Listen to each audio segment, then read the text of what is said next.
Jangan lupa untuk subscribe dan nyalakan lonceng notifikasinya. Dan pemirsa, seberapa lemah pengelolaan data di Indonesia sehingga bisa dengan mudah diretas oleh hacker? Kami akan membahasnya dengan praktisi keamanan siber dari vaksin.com, Alphonse Tanujaya melalui sambungan telepon. Pak Alphonse, selamat malam. Selamat malam. Ya, Pak Alphonse, kasus Bjorka yang trending topik beberapa hari ini dan akhirnya polisi sudah menetapkan tersangka terkait kasus peretasan yang dilakukan oleh Bjorka. Diketahui yang ditetapkan sebagai tersangka pemuda yang berdomisili di Madiun. Apa menurut Anda benar pemuda yang ditangkap dan ditetapkan tersangka ini adalah dalang di balik Bjorka yang ternyata berdomisili di Indonesia? Kalau kita lihat memang polisi tidak mungkin melakukan tindakan tanpa ada bukti pendukung. Jadi kita perlu melihat lebih jauh, ya kan, detail dan juga penegakannya bagaimana, buktinya apa. Jadi kita tidak bisa memberikan kesimpulan tanpa melihat bukti. Saya cukup yakin polisi sudah memiliki bukti. Nah, tetapi kalau melihat bahwa sesudah yang satu di Cirebon dan satu di Madiun ini ditangkap, lalu akun Bjorka ini masih tetap berkicau juga, mungkin rasanya ini ada grup atau kredensial yang dibagikan ya. Jadi mungkin hal-hal itu yang perlu dipertimbangkan dan juga dari kalau lihat dari ayah dan ibunya ya kita lihat bahwa mereka malah terkejut ya. Kok tahu-tahu anaknya bisa dituduh untuk sebagai Bjorka. Tapi logikanya sih kalau lihat dari perangkat yang dia miliki dan apa yang dia lakukan, ya kalau mungkin kaki tangan mungkin, ya kan. Tetapi rasanya kalau otaknya mungkin rasanya tidak ya. Jadi bahwa mungkin saja menjadi kaki tangan tapi bukan pelaku utama atau otak dari akun atau peretas bernama Bjorka ini. Menurut Anda ada harusnya seperti apa? Ada berapa layer yang bisa terjadi untuk menjadi hacker dan juga kesulitannya seperti apa untuk meretas data pribadi? Karena aksinya ini kan berlaku di dunia maya. Sebenarnya sekarang sudah bergeser. Kalau zaman dulu 5 tahun lalu, hacker itu ada level-level yang hacker jago, hacker sedang, hacker cemen, namanya newbie gitu kan. Sekarang sebenarnya zaman sudah berubah. Jadi tidak memang ada hacker yang pintar atau tidak, tetapi yang menentukan keberhasilan dalam hacking itu bukan lagi kecerdasan seseorang, tetapi sekarang sudah ada semuanya as a services. Jadi orang ada software as a services. Ya. Ada ransomware as a services, lalu sekarang ada hacking as a services. Jadi untuk menjadi jago ransomware, untuk menginfeksi komputer dan mendapatkan uang tebusan, orang tidak perlu harus jago bikin ransomware, tetapi dia hanya perlu menjadi bagian dari penyebaran ransomware dan dia bisa menyebarkan ransomware yang sangat bagus. Begitu pula dengan hacking as a services. Jika ingin menjadi hacker yang baik dan jago, dia tidak harus jago untuk menguasai segalanya, tetapi dia menjadi bagian dari satu komunitas yang memberikan hacking as a services itu, sehingga itu yang terjadi perubahan hari ini. Jadi mungkin kalau seorang membahas bahwa ini hacker jago, hacker tidak, rasanya kurang relevan. Saat ini sih sudah tidak relevan lagi. Pak Alphonse, dari Anda tentu mengikuti apa yang sempat dicuitkan atau diposting oleh Bjorka dari data dan akurasi dari informasi yang disebar di dunia maya, terutama di media sosial. Bjorka ini masuk ke kategori apa? Hacker yang seperti apa? Dan apa kira-kira motifnya? Kalau dilihat dari data yang dimiliki Bjorka, ini kan merupakan kompilasi dari data banyak kebocoran.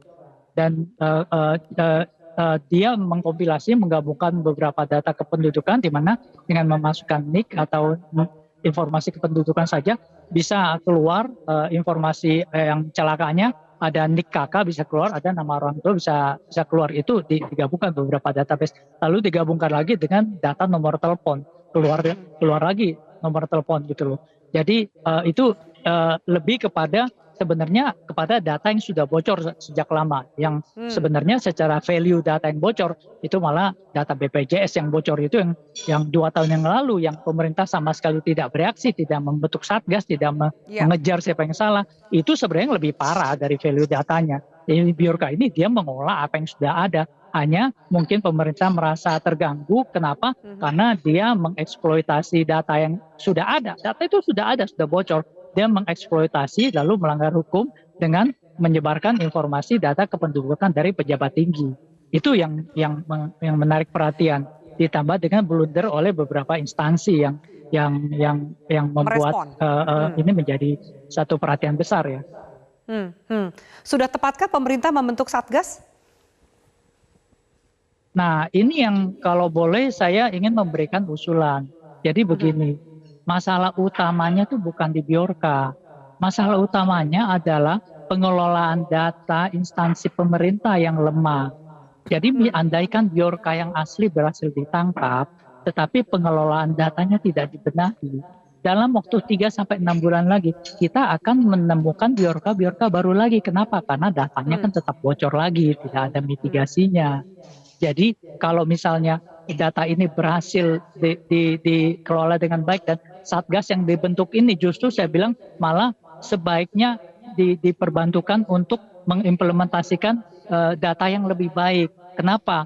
Karena Kominfo dan BSSN dalam 2-3 tahun terakhir setiap kali terjadi kebocoran data mungkin mereka kewalahan.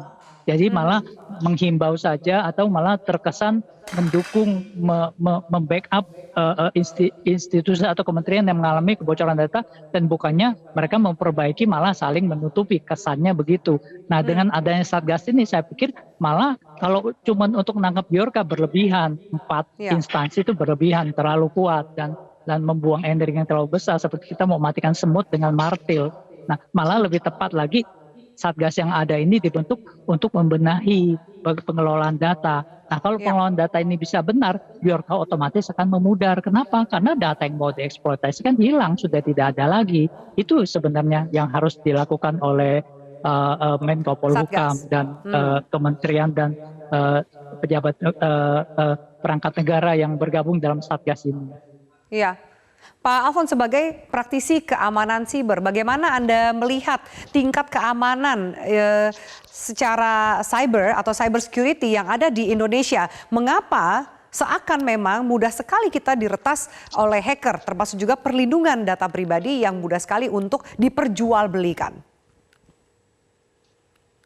Sebenarnya kebocoran data itu keniscayaan. Jadi kita mau mengelola data, memanfaatkan untuk kepentingan kita, pasti ada risikonya bocor. Tetapi memang itu bocornya besar atau kecil, itu yang perlu menjadi pertanyaan. Sebenarnya di negara maju pun di Amerika datanya bocor, Instagram bocor, pemerintah Amerika pernah bocor juga, social security number-nya di Vietnam kemarin bocor, Singapura bocor, Cina pun kemarin datanya bocor. Jadi kita tidak perlu malu jika data kita bocor. Tetapi memang sikap kita terhadap mengelola data, apakah kita mengikuti standar yang disiplin ISO 27001, lalu apakah kita men-treat data ini sebagai satu amanah, bukan sebagai berkah.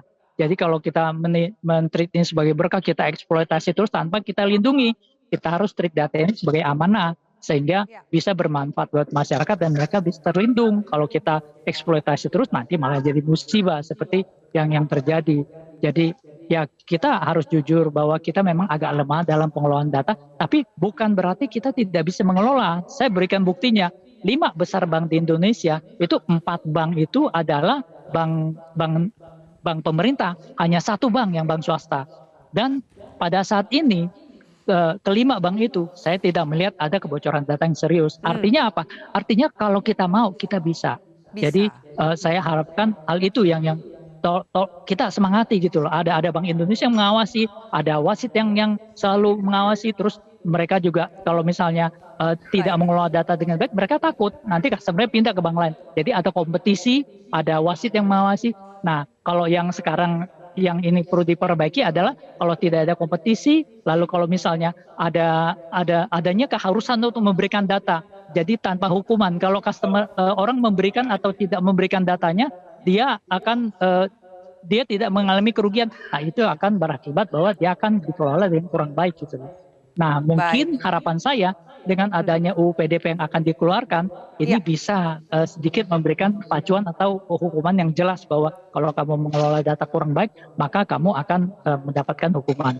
Dan mungkin Satgas ini jadi jembatannya sambil menunggu UU PDP. Undang PDP. Baik, terima kasih banyak Pak Alphonse. Menarik sekali penjelasan Anda. Terima kasih untuk waktu dan juga keterangan Anda di Top News pada malam hari ini.